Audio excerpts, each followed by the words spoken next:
Hey guys, welcome back. Today in this video I will show you how to connect or how to use any remote control in your any Android smart TV.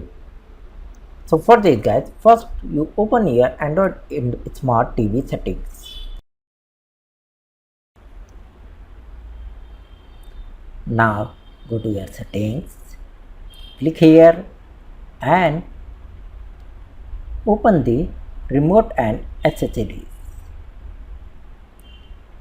Next click on add accessory and wait here guys.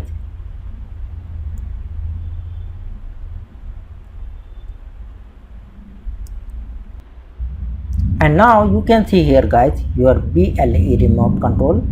Select this option, click here and wait for connect. Now connecting here and wait.